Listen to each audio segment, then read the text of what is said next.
Hare Krishna. Obrigado pelo convite. Sabem o efeito da guirlanda? Refrescar. Eles fazem e tudo começou dessa maneira, para refrescar, para trazer a vibração das flores e refrescar. Se vocês experimentarem, vocês vão ver que refresca mesmo. Obrigado. Né? Então, nós estamos comemorando agora o dia do aparecimento de Srila Prabhupada. Prabhupada apareceu no dia conhecido como Nandotsava, do calendário védico. Nandotsava é o dia que Nanda Maharaj faz o festival pelo nascimento de seu filho. O filho de Nanda é Krishna. Krishna nasceu meia-noite. Então, ele faz a festa no dia seguinte. Então, nesse dia seguinte, de acordo com o calendário Vaishnava, com o calendário védico, Prabhupada nasceu 5.000 anos depois, né? Então, Prabhupada nasceu e ele foi super recebido pela família. Como Krishna foi muito bem recebido, porque era o primeiro filho de Yashoda, tem uma característica cultural que Yashoda já estava casada há muito tempo e não vinha filhos. Então ela já estava sendo considerada velha para ter filhos. Imagine, ela tinha 22 anos, imagina. E já estava sendo considerada como idosa por todos. Tanto que as mulheres de Vrindavana, as gopis mais antigas, começaram a fazer votos para que ela engravidasse. Então, pararam de usar brincos, anéis, pulseiras, enquanto Yashoda não engravidasse. E Yashoda e Nanda Maharaj começaram a ter sonhos com um garoto que tinha rosto de lua, redondo assim, bochechudo, né? E barrigudinho.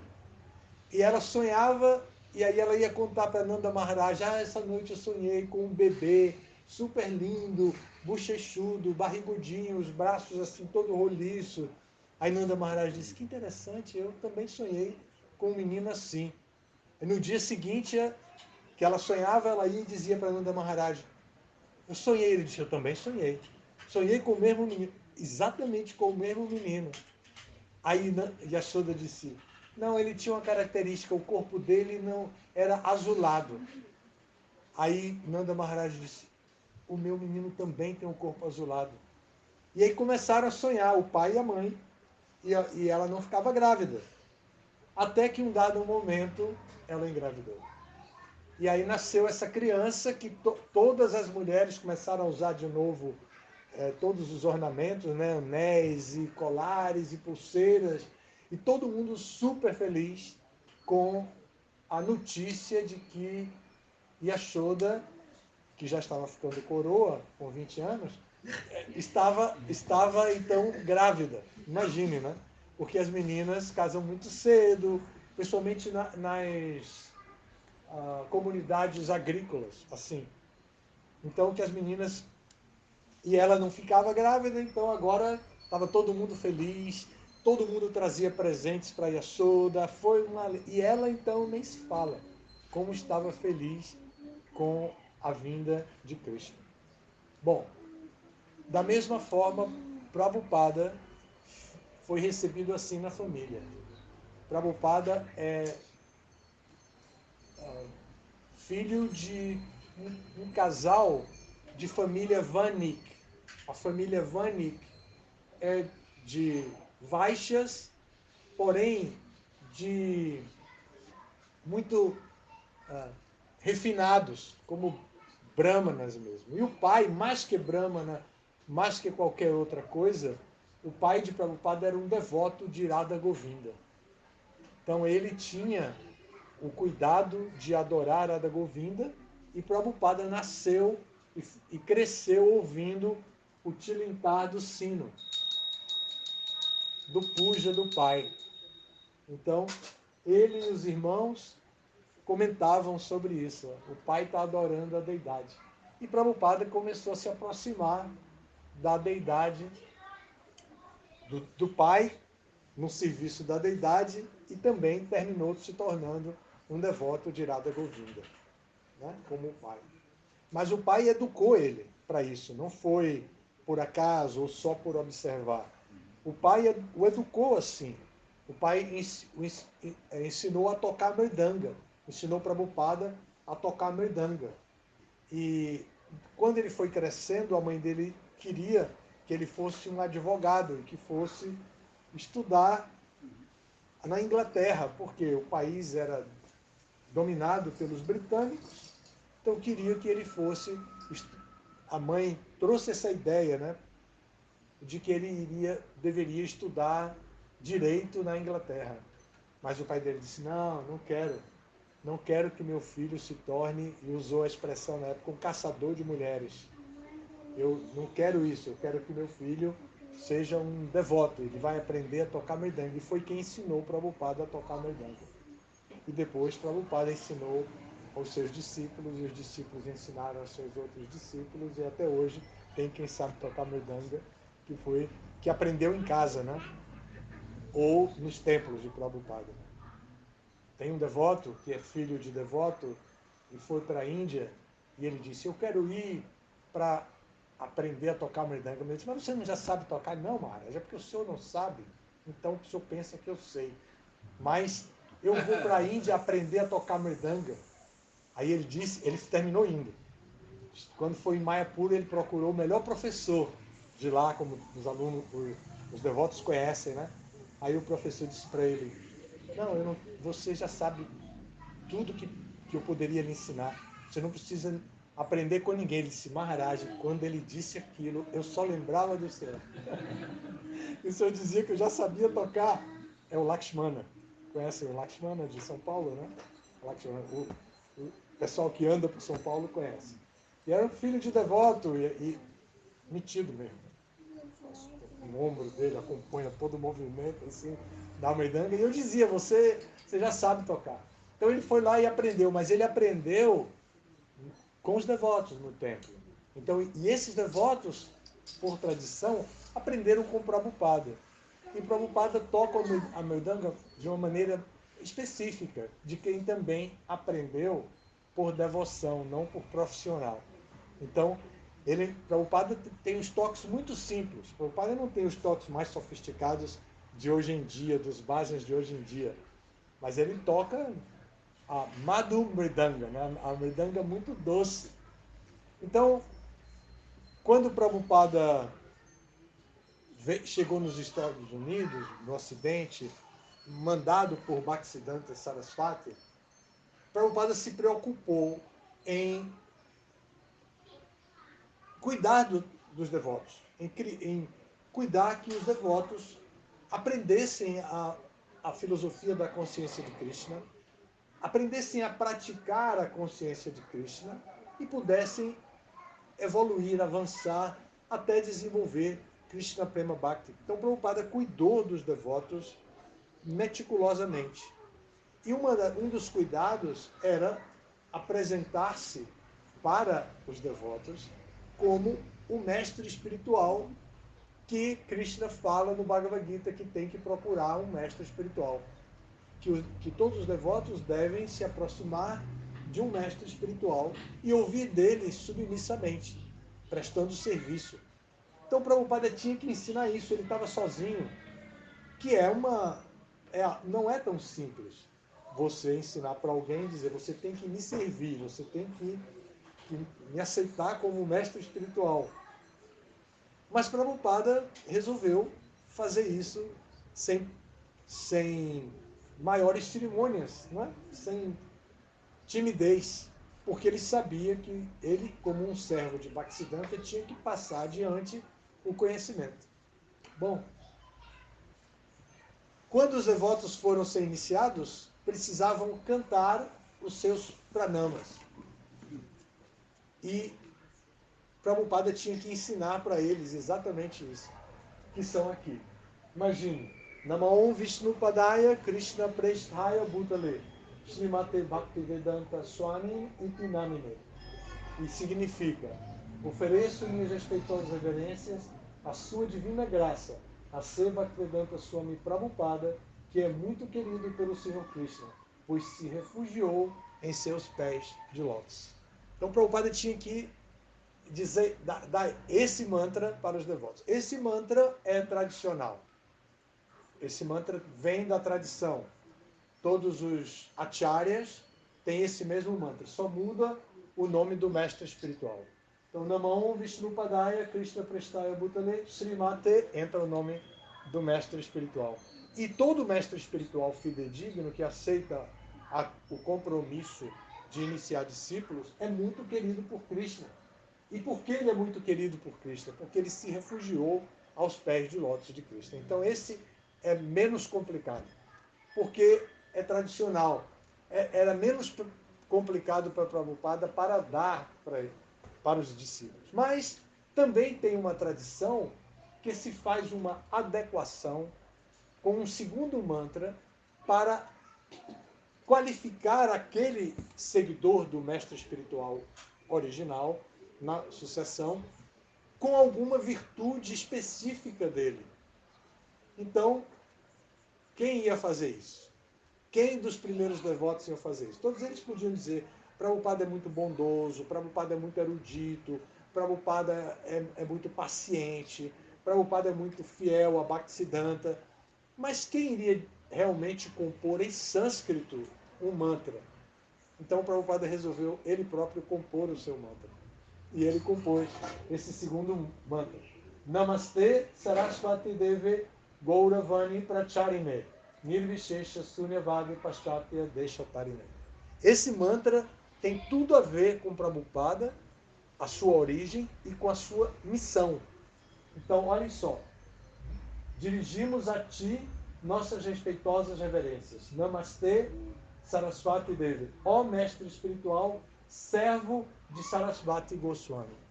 Então, Prabhupada tinha que dizer, então ele disse: bom, tem que prestar reverência, eu vou ensinar que tem que prestar reverência. Agora eu vou dizer que eles estão prestando reverência para alguém que também presta reverência a seu mestre espiritual. E vou colocar o nome de meu mestre espiritual, que está aqui. Servo de Sarasvati Goswami, que é Bhaktisiddhanta Sarasvati. É o servo de Sarasvati Goswami. Então, a segunda parte vem: estás bondosamente pregando a mensagem do Senhor Chaitanya e libertando os países ocidentais, é isso que é a característica específica de Prabhupada, e libertando os países ocidentais que estão cheios de impersonalismo e niilismo. Ou seja, não tem um requinte das virtudes específicas de Prabhupada. Tem a virtude de Prabhupada com a sua missão. Então, servo de Saraswati Goswami e que está bondosamente, gratuitamente, acolhendo todo mundo para quê? Para pregar a mensagem de quem? Do Senhor Chaitanya.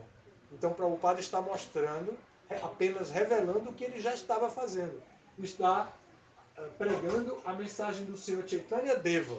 E quem é o Senhor Chaitanya Deva? É o patrono do movimento, que há 500 anos antes, né, de Prabhupada chegar, já estava pregando o Harinama Sankirtana, o cantar dos santos nomes congregacionalmente.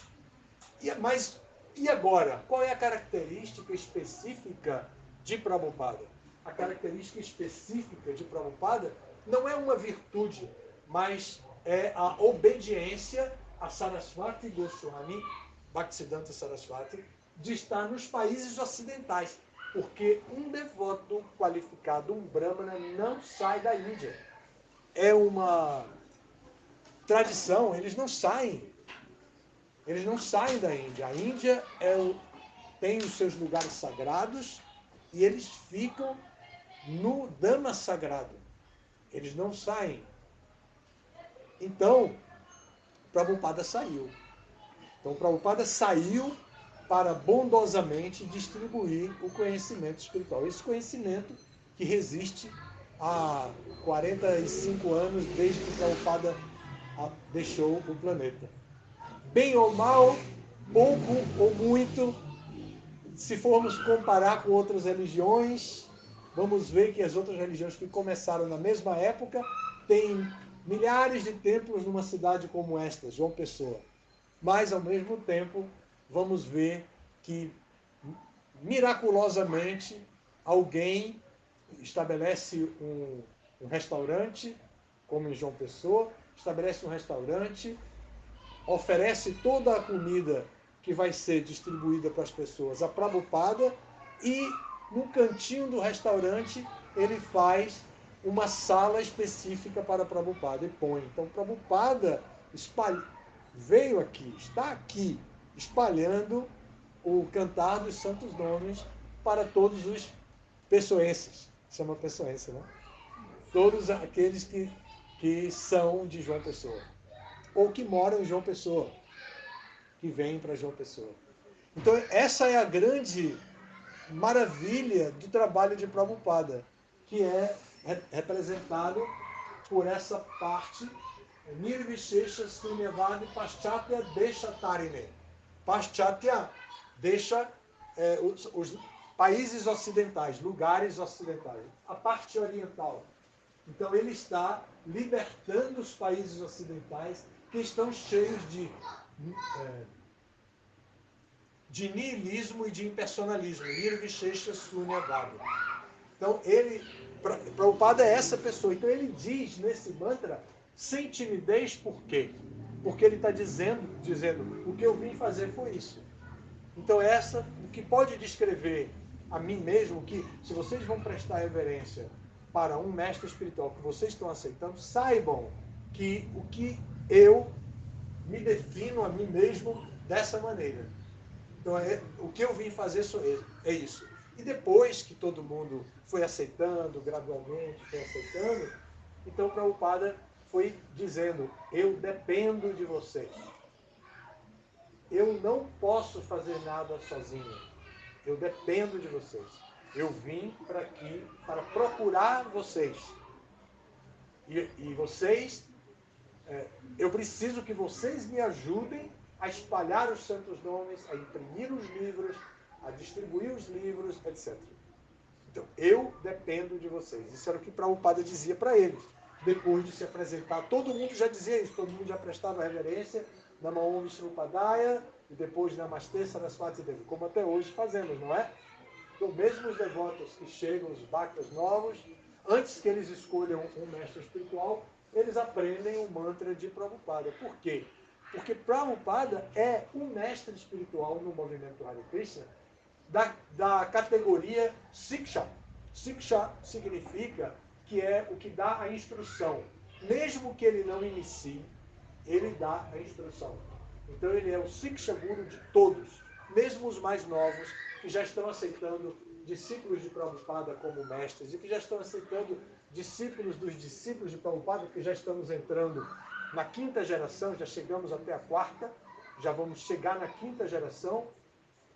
Então, mesmo esses são discípulos de Prabhupada. Por isso que às vezes se apresenta um discípulo de Prabhupada e fala assim, discípulo direto de Prabhupada. O termo não é tão correto, mas é discípulo, porque um discípulo pode ser direto ou indireto. Eu sou indireto, por isso que eu defendo essa tese. Por que eu sou um discípulo indireto? Porque eu não fui iniciado pessoalmente por Prabhupada, como meu irmão do Titra, que foi até Vrindavana, Prabhupada estava lá e Prabhupada deu a japa para ele. Ele errou, porque quando o devoto vai ser iniciado, ele promete seguir os princípios. Então ele sempre conta essa história. E como ele tinha que dizer em inglês, e o inglês já não era natural para ele, ele falava, não era muito, e ainda tem que dizer os princípios em inglês na frente de Prabhupada e de sei lá quantas pessoas no templo, né? No templo de Krishna Balarama, na inauguração do templo de Krishna Balarama. Então ele, quando foi iniciado, quando ele foi receber a japa, ele esqueceu um princípio. E tinha um devoto americano, mais latino, que tinha origem latina. Então, o devoto soprou para ele, né? Era gambling, jogo de azar, que ele não sabia dizer inglês. Ele queria traduzir jogo de azar, mas não é. Gambling, a palavra é gambling. Então, aí o devoto disse para ele, gambling. Aí, mas Prabhupada percebeu, né? Aí, Prabhupada disse a ele o nome, entregou tudo e perguntou para o devoto de onde ele é. Então, ele disse, do Brasil. Então, ele teve, na verdade, um darshan todo especial, diferente dos outros que chegaram lá, disseram os princípios, receberam o nome, prestaram reverência, Prabhupada sorriu e foi embora. Ele, além de tudo, ainda se interessou em saber de onde ele era. Então, isso é uma glória. Eu não tive nada disso.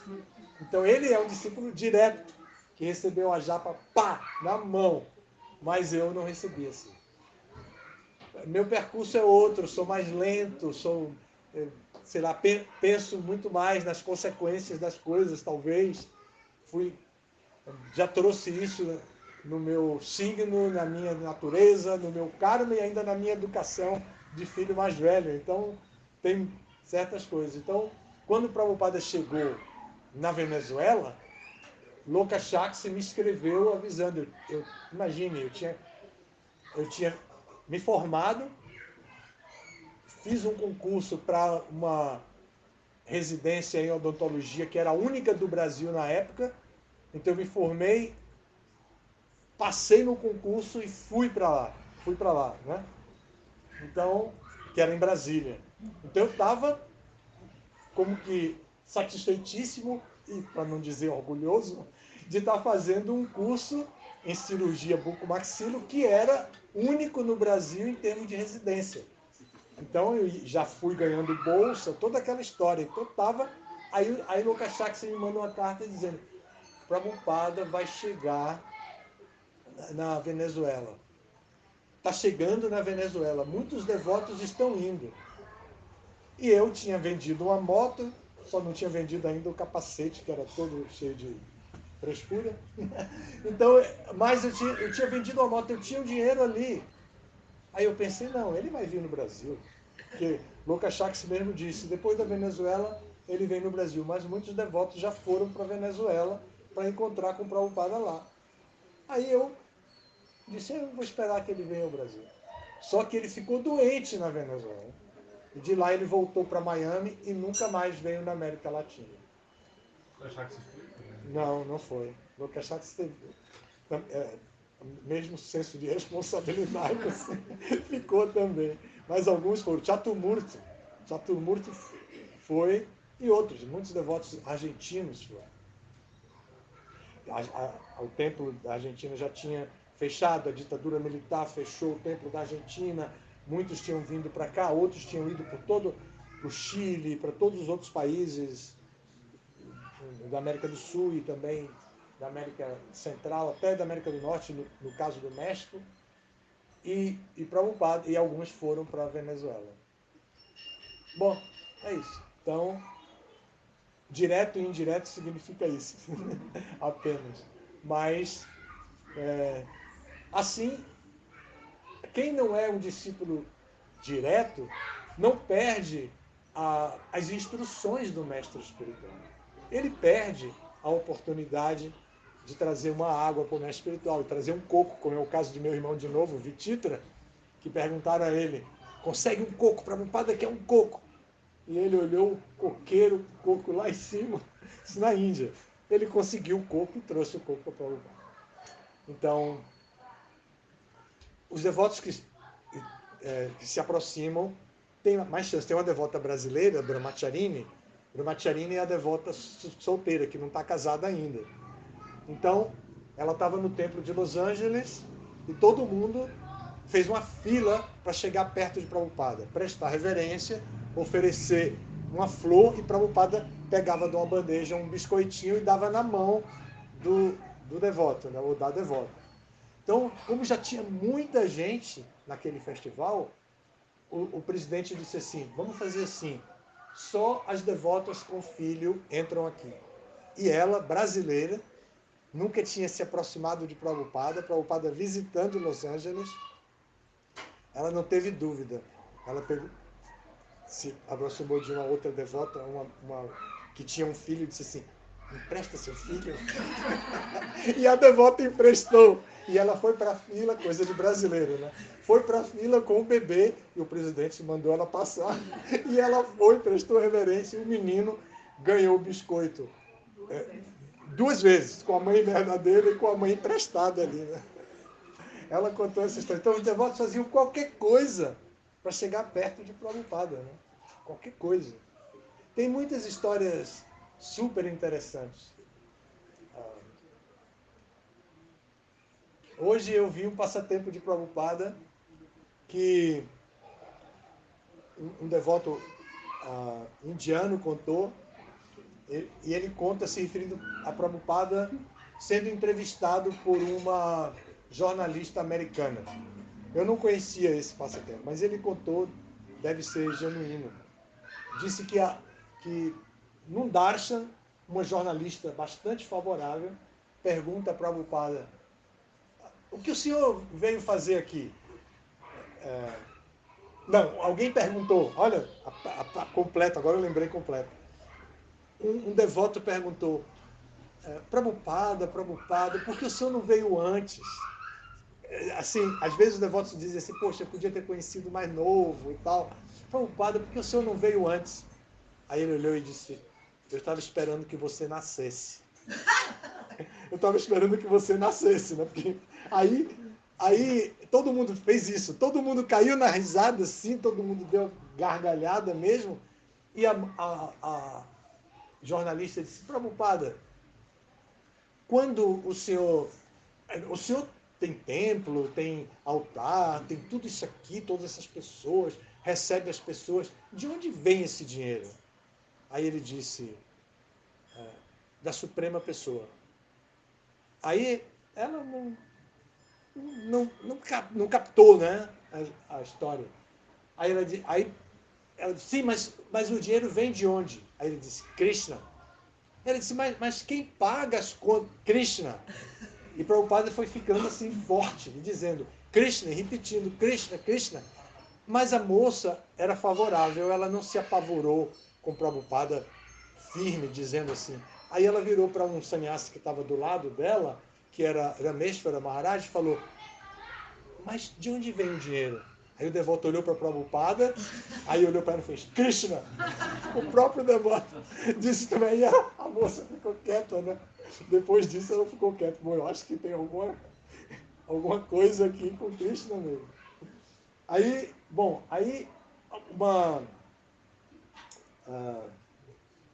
bom, essa é a história. E Prabhupada tinha um bom humor, tinha um super bom humor, assim, brincava com as coisas, às vezes, mais difíceis da realidade da vida. Mas, ao mesmo tempo, ele era super compreensivo. Uma compreensão muito, assim, próxima da nossa realidade. É um discípulo dele que viajava com ele, mesmo sendo casado. A esposa estava grávida e o discípulo recebeu notícias de que ela tinha tido criança na ausência dele e ele acompanhando o Prabhupada na viagem. Então, naturalmente, o discípulo estava pensando em ir para encontrar a esposa, para conhecer o filho, tudo aquilo, né? Estava na cabeça dele. E Prabhupada mandou ele ir, deu o dinheiro para ele e disse: quando um filho nasce, o pai tem muitos gastos. E deu o dinheiro dele próprio, que os discípulos davam, ele simplesmente deu o dinheiro para o discípulo e disse: quando um filho nasce, o pai tem muitos gastos, e deu. E ele conta isso até hoje, todo mundo adora os passatempos de Shruta Kirti.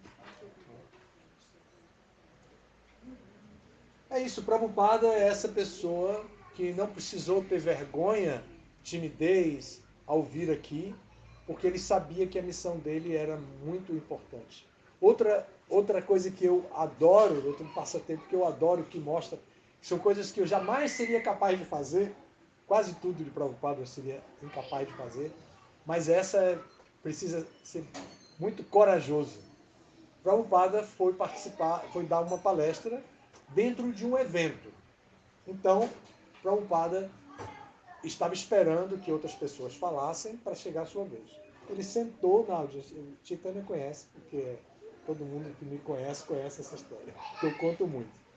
Então, Prabhupada sentou e tinha uma caixa de livros com ele. Ele deixou a caixa de livros do lado dele, assim, e ficou esperando. Quando chegou a hora, ele foi subir no palco, ele disse para o rapaz que estava do lado assim, você dá uma olhadinha nessa caixa de livros aqui? O rapaz, sim senhora. Subiu, falou a palestra toda e tal, e disse, então eu estou vindo da Índia, eu trouxe alguns livros impressos na Índia que tratam dessa filosofia, e se vocês tiverem interesse, podem procurar aquele rapaz ali, e que ele tem uma caixa de livros para poder. Vocês podem dar uma doação.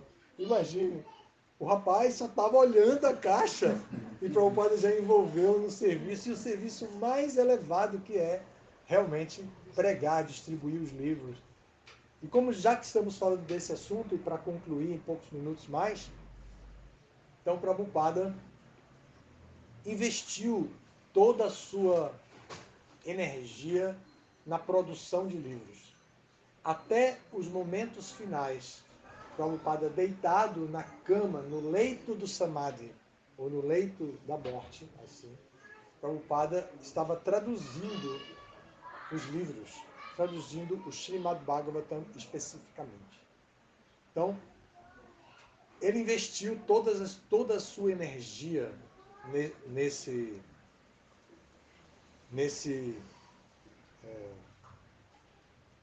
nesses livros, porque ele sabia que ele era uma pessoa idosa, que não ia poder ficar muito tempo, e que ele trouxe um movimento predestinado a existir por 10.000 anos, considerando 500 que já tinham passado de Chaitanya, por 9.500 anos mais. Cerca disso. Então, Prabhupada sabia que o movimento estava predestinado. Então, ele precisava investir toda a sua energia em termos de instruções nos seus livros. E foi isso que ele fez. Ele escreveu esses livros sabendo, depois eu vou embora e essas instruções vão ficar.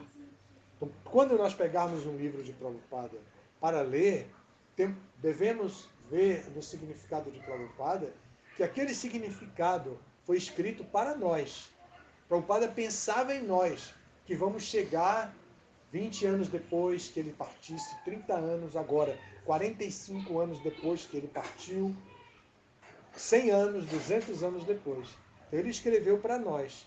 Pode ter algum detalhe ou outro, e ele mesmo diz isso no prefácio do Srimad Bhagavatam, ele mesmo diz isso, que pode ter uma imperfeição ou outra, mas ali tem todas as instruções pelas quais nós podemos guiar nossa vida de volta ao lar, de volta ao Supremo. Ali tem tudo. Mesmo que tenha alguma coisa escrita de uma maneira imperfeita, inadequada, ou que seja alguma imperfeição, quem procurar vai encontrar todas as instruções. As instruções que nós vamos aprender a adorar a Krishna. Vamos aprender autocontrole, vamos aprender tudo que precisamos aprender para poder adorar a Krishna, e adorando a Krishna e cantando o Mahamantra Hare Krishna, voltar ao mundo espiritual, voltar ao lar, de volta ao Supremo. Então ele escreveu isso. Quando nós lemos, nós devemos estar convictos de que aquilo se destina a nós. E se destina a nós de duas maneiras. Para promover uma transformação interna e para oferecer conhecimento para que possamos dar para outras pessoas. Então, essas são as duas formas que os significados de Prabhupada nos atingem. Prabhupada chegou a dizer que aqueles significados são os seus êxtases espirituais. Prabhupada, como qualquer outro yogi, tinha poderes místicos. Mas os poderes místicos de Prabhupada, ele não manifestou na forma sensacionalista. Quando perguntaram isso a ele, disse: o meu poder místico é transformar ocidentais em Vaishnavas, como ele fez ao chegar na Índia, levando o que foi chamado pelo jornal de elefantes brancos dançantes. Imagine, elefantes brancos dançantes. Foi assim que falaram dos discípulos de Prabhupada na Índia. Na Bengala, as pessoas são pequenas. Podem ver o porte físico de Prabhupada. Ele era um homem pequeno. Na Bengala, as pessoas são pequenas, como aqui no Nordeste também. As pessoas são normalmente pequenas, tendo algumas exceções. Então, chegam aqueles americanos, alemães, né? Todos grandões, brancos, e pulando e dançando, vestidos como Vaishnavas. Eles ficaram impressionados. Primeiro, eles não chegaram vestidos como Vaishnavas. Eles chegaram vestidos de terno e gravata e de flanela. Desculpem, de flanela. Terno e gravata e usando flanela, um calor danado. Quando eles viram que o próprio Prabhupada estava usando nem curta, estava usando só o sobredote, que é essa parte da roupa, sem a curta, eles perguntaram se eles também podiam usar as roupas que os indianos usavam. O Prabhupada disse que sim, e eles começaram a usar. Foi aí que entraram as roupas indianas na história. Bom, então, Prabhupada investiu todo o seu poder extraordinário como devoto puro de Krishna nos seus livros. E o Bhagavad Gita, por exemplo, que é uma parte do Mahabharata, é mais conhecido que o Mahabharata. E é conhecido como mais doce, porque no Bhagavad Gita, embora se fale de guerra, não se descreve guerra. No Mahabharata se descreve guerras, intrigas, discussões, muitas outras coisas se descreve por lá. O Bhagavad Gita fala de guerra, mas não descreve atos de guerra, consequências da guerra. Então, Prabhupada trouxe esse livro, Bhagavad Gita, e fez o Bhagavad Gita, como ele usa no subtítulo, como ele é. Então ele trouxe o livro se mais genuíno que ele poderia trazer. Ele trouxe o livro mais genuíno, da maneira mais clássica, para que nós possamos ter acesso a esse conhecimento que saiu dos lábios de Cristo.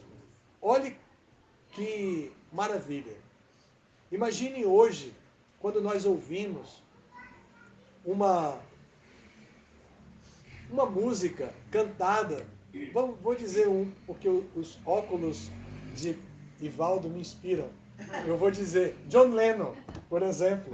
Uma música cantada com a voz de John Lennon. Imagine, né? Imagine, por exemplo, né? A gente entra na viagem e lembra da pessoa, pensa na pessoa e tudo mais. Agora, imagine, Prabhupada trouxe o Bhagavad Gita, que são as palavras que brotaram dos lábios de Krishna. Não está na forma sonora, com o tom de voz de Krishna, mas são as palavras que brotaram dos lábios de Krishna. Ali estão as palavras que brotaram do lado de Krishna, apresentadas por Sanjaya. Então imagine que fortuna. Imagine hoje quem tem um LP de John Lennon, ou George Harrison, ou qualquer outro, vou falar só dos Beatles, da nossa música popular brasileira também, né? Qualquer música, chorinho, samba, dos grandes clássicos brasileiros, quem tem um LP tem uma joia, mesmo que não tenha mais a vitrola, que não tenha mais o aparelho para produzir, tem uma joia valiosa. Quem tem um aparelho que hoje pode escutar pela internet, ou seja lá como for, que possa escutar a mesma música, entra em contato com aquela cultura, com aquela mensagem, e pode se analisar, né? Nas escolas, quando se estuda literatura, poesia, música, os professores fazem os alunos refletirem sobre a importância da letra, o significado da letra. E diz, aqui está usando uma palavra com um significado alegórico, não é um significado exato, mas é um significado que tem emoção, a emoção do poeta, do artista que escreveu, etc. Então, nós temos um livro com toda a emoção de Krishna. Krishna selecionou as palavras para se apresentar ali. Ele selecionou. E nós temos, então, esse livro, o Bhagavad Gita. E Prabhupada trouxe o Bhagavad Gita. É muito impressionante como nós, numa sala pequena, dedicada a Prabhupada, numa cidade como João Pessoa, uma das melhores cidades do Brasil para se viver hoje em dia, podemos estar reunidos já no avançado, nas avançadas décadas do terceiro milênio. Então, imagine que afortunados que somos nós. Que afortunados que somos nós, né? Por ter acesso a esse conhecimento. E tudo isso nós devemos a Prabhupada, que hoje estamos comemorando o seu aniversário. Se vocês quiserem fazer alguma pergunta, algum comentário.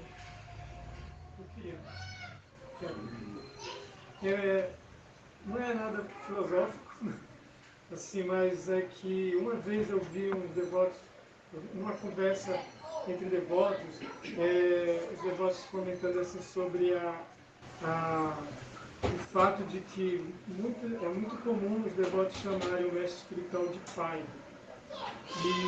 E nessa conversa, assim, uma conversa muito boa até, ele falava assim, olha, se o mestre espiritual concorda com isso, acha bom, ele acha assim, eu não sei se ele acha, se acha bom ou não acha, eu sei que eu chamo, eu gosto e tal. E eu sou assim, geralmente assim, o senhor faz, quando faz referência à cultura védica, do movimento Hare Krishna, sempre fala assim, muito sobre as gerações, né? Primeira geração, segunda geração, tudo, né? Mas isso faz relação também com o relacionamento de família, né? O que o senhor acha sobre isso? O senhor mesmo, medita em Srila Prabhupada como um pai? Como que isso acontece?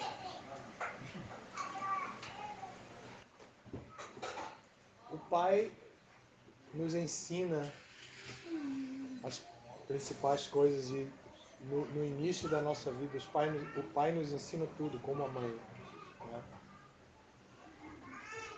E também o pai, como a mãe, nos mantém. Em termos espirituais, quem nos ensina e quem nos mantém é o mestre espiritual, é Prabhupada. Então podemos chamar pai espiritual, mas na nossa cultura de hoje é possível que a relação de pai não traga a seriedade que a relação de mestre e discípulo tem. A relação de pai e filho de hoje talvez não represente o que a relação de mestre e discípulo tem, né? Então a gente precisa saber se culturalmente está equilibrado realmente. Não deixa de ser um pai espiritual, mas é um pai espiritual a quem nós devemos aceitar, obedecer, seguir, representar e levar a mensagem dele adiante. Não sei, em termos de respeito, amor, consideração, gratidão, está tudo certo. Mas quando entra negligência, intimidade e negligência, aí tem filosoficamente uma diferença. Mas eu inclusive, eu estava até, quando a gente estava aqui, eu estava até comentando com o Ivaldo, dizendo que eu acho muito bonito o jeito que chama o senhor de Gurudeva. Aí eu estava dizendo, será que Gurudeva envolve, não seja uma tradução de pai espiritual? Qual é a tradução de Gurudeva? Ele significa, é mais ou menos assim, tipo, chamando pai espiritual, quando se refere a, quando o Sanko, por exemplo, ele chama de Gurudeva, ele telefona assim, vem aqui, Gurudeva acabou de chegar. Aí eu digo, será que, eu fiquei pensando, será que Gurudeva, na tradução grosseira do Ocidente, seria um pai espiritual? Guru é mestre. Então, Gurudeva seria mestre espiritual, né? A palavra Deva indica que não é mundana, que é divina. Então, mestre espiritual, Gurudeva. Mas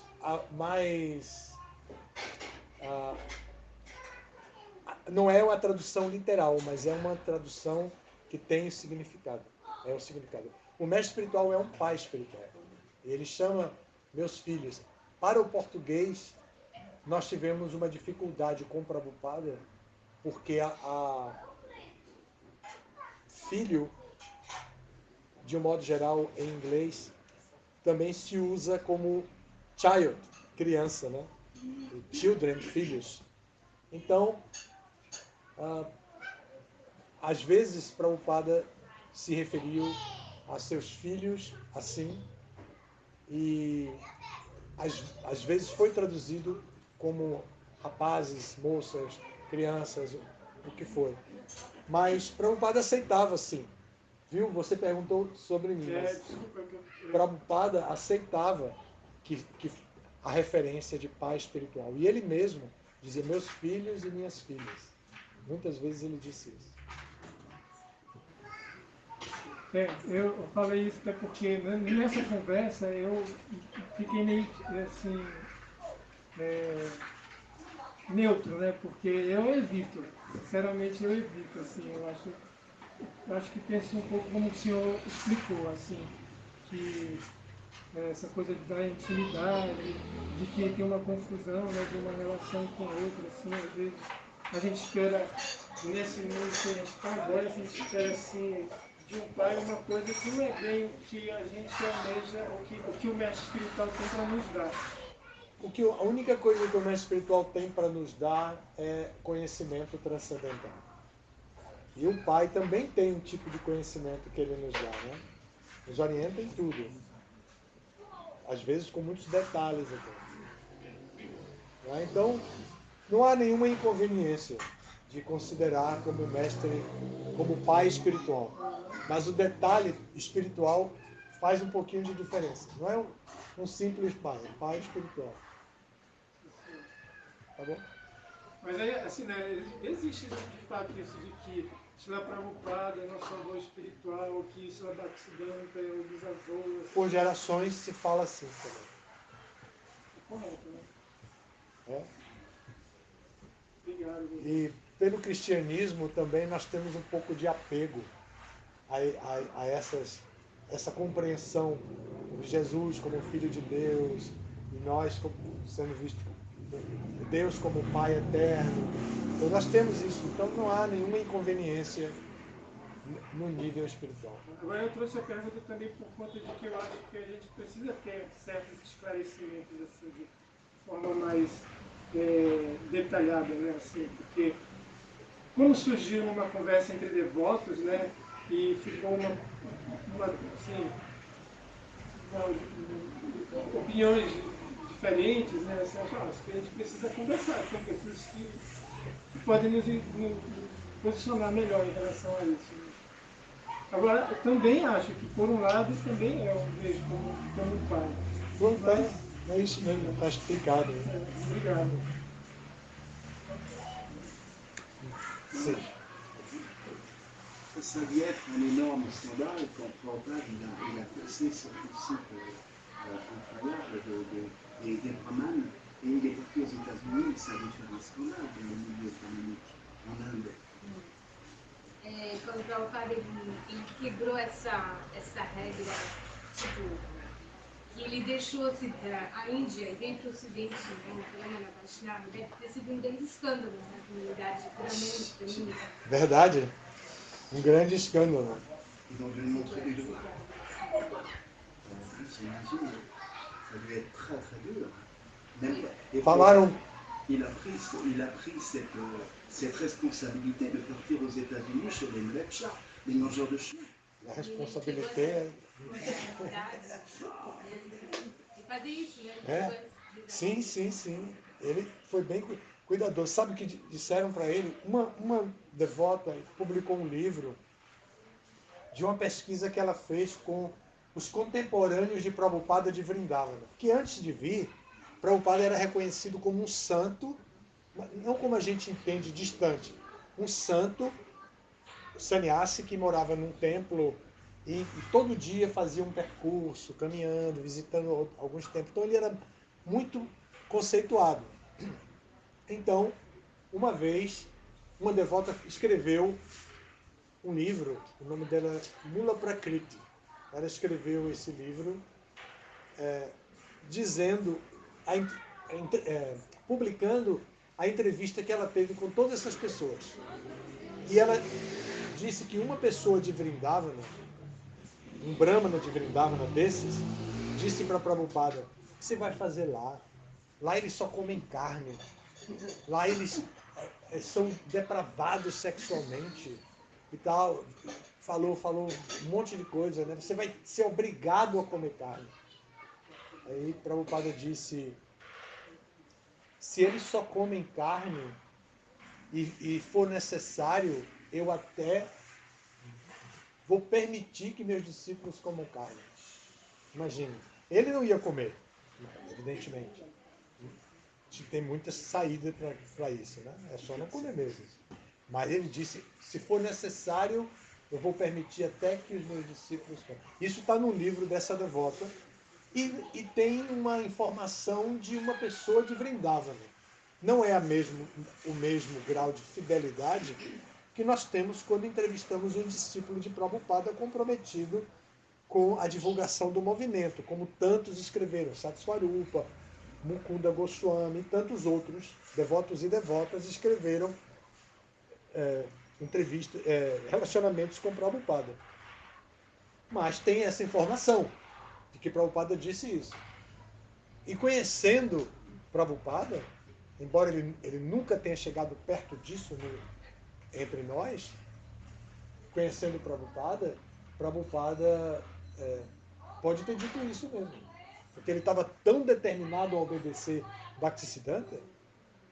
Uma coisa que Prabhupada fez, na frente dos discípulos, Prabhupada foi convidado para almoçar na casa de uma família indiana.